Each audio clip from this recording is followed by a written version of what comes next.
estudante, como vai? Aqui é a eletiva Leitura e Conexões com a Realidade. Na semana passada, nós vimos a importância da leitura e hoje vamos conversar sobre esse tema. Eu irei ver com vocês as atividades por vocês respondidas e também veremos a próxima atividade proposta, né, desse outro assunto, que é a linguagem verbal, não verbal e linguagem mista, que vai dialogar muito com redação, né, mas é importante, um assunto acaba dialogando com o outro.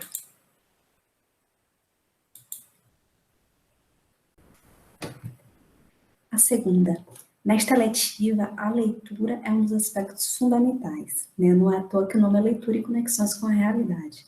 Então, estudante, a gente vai trabalhar ao menos um livro.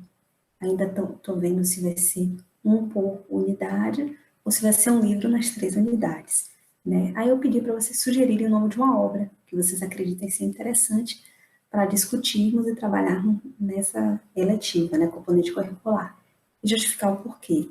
Então, alguns estudantes responderam e os livros escolhidos foram Meu Livro de Histórias Bíblicas, Os Três Porquinhos, Madame Bovary e O Pequeno Príncipe, sendo que O Pequeno Príncipe contou com 3 votos. Então, até então, O Pequeno Príncipe é o forte candidato para a gente poder trabalhar nessa letiva, certo? Na terceira questão, então, houve uma pergunta interessante. A leitura de bons livros pode nos tornar pessoas melhores? Comente sobre. E o que vocês responderam? Sim, com certeza, dependendo do livro, faz com que você mude seu jeito de pensar, de falar, de interagir com outras pessoas, de se relacionar e de agir. Aí outros sim, porque sendo um bom livro, a gente pega como exemplo para a vida, nos ajuda a melhorar nossas ações, forma de lidar, melhorando o nosso conhecimento sobre a experiência da vida. A refletir um pouco sobre nossas ações e pensamentos, e sim, algumas pessoas podem pegar alguns exemplos ou situações. Então, perceba que há duas respostas que se assemelham, né? Essa questão de pegar o exemplo do livro e trazer para o seu cotidiano. Então, as observações mais de ordem gramatical e de algumas ideias, de uma forma geral, eu gostei das respostas, mas as sugestões eu vou fazer pontualmente, convido a vocês responderem, tá certo? Essa foi da semana passada. E a proposta dessa semana. Então, a gente vê a linguagem verbal e não verbal. Então, propus a leitura do site Educa Mais Brasil, um vídeo no canal do YouTube Multirio, Palavra Puxa Palavra, linguagem verbal e não verbal, e um outro texto no Mundo da Educação, também sobre o tema linguagem verbal e não verbal. E qual foi a atividade, gente, que eu propus para vocês? Vou falar um pouquinho do assunto, tá certo? E depois colocar a atividade proposta. Então, assim, o nome já diz, né? Verbo, indicação, né? Verbo, em algumas traduções da Bíblia, tem a palavra, no princípio era o verbo, no princípio era a palavra. Então, verbo, segundo a gramática, é algo que indica ação, estado ou fenômeno da natureza, e o verbo tem a ver com palavra, né? A linguagem verbalizada expressa palavras escritas ou faladas. Então, no dia a dia é uma das linguagens mais comuns. Quando alguém escreve uma mensagem, então, por exemplo, eu explicando aqui para vocês, estamos usando a linguagem verbal, usando palavras para comunicar. Exemplo, um fragmento do poema de Fernando Pessoa. O poeta é um fingidor, finge tão completamente que chega a fingir que é dor, a dor que deveras sente. Enquanto a verbal usa palavras, a não verbal não usa palavras.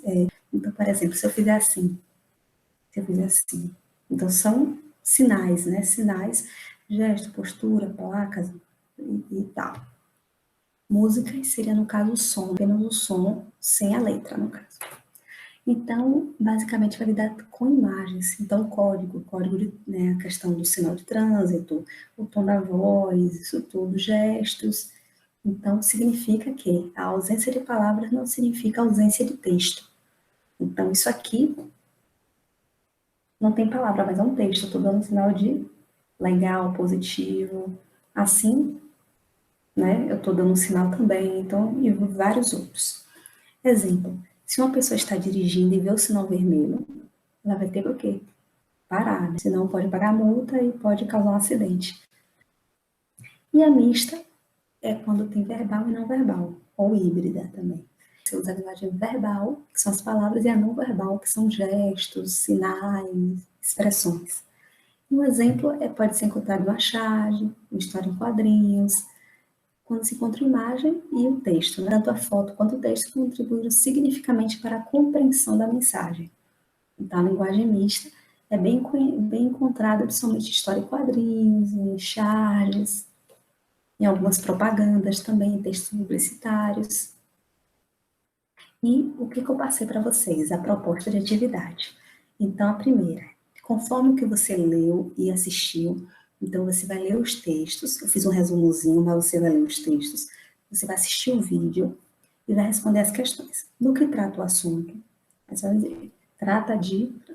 O que você compreendeu sobre esse assunto não é para copiar da internet, viu, gente? Vocês vão ter lido, ter entendido e escrever com as palavras de vocês, tá certo?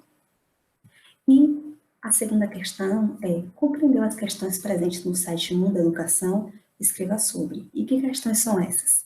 Duas questões que caíram no Enem. Duas questões no site Mundo Educação do Enem, que a gente vai ver aqui. Então, as duas possuem linguagem não verbal, né? Vamos ver.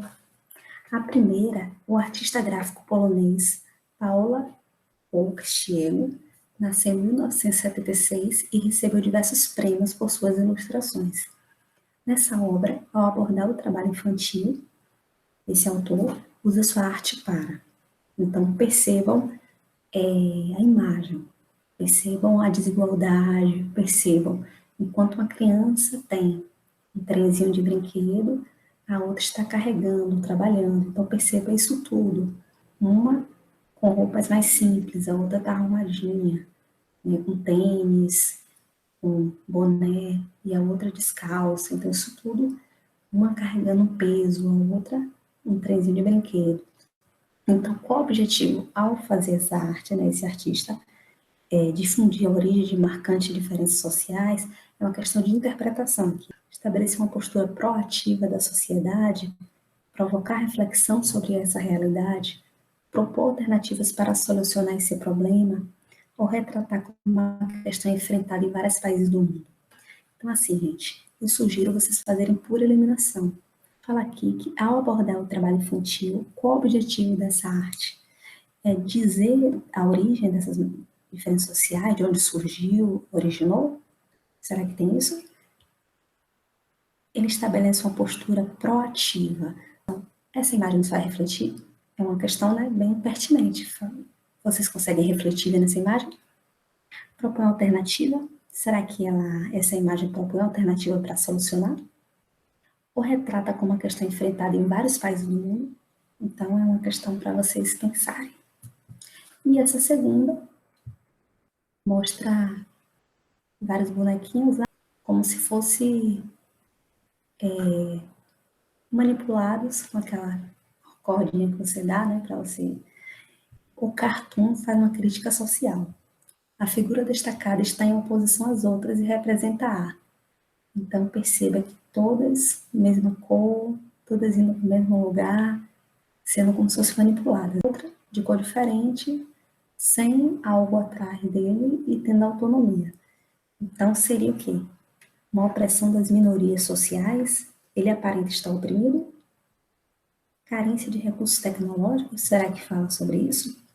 Falta de liberdade de expressão. Ele está sendo impedido de ir e vir? Vocês conseguem ver isso? Defesa de qualificação profissional? Fala sobre o trabalho? Ou reação ao controle do pensamento coletivo? Então, é uma questão também de interpretação interessante a se pensar. Faltam alguns outros estudantes responderem, então ainda não está certo, mas um forte candidato é o Pequeno Príncipe para a gente ler. E essa atividade agora, para vocês fazerem, lerem o texto, esses textos de linguagem verbal, não verbal, assistir o vídeo e responder essas questões.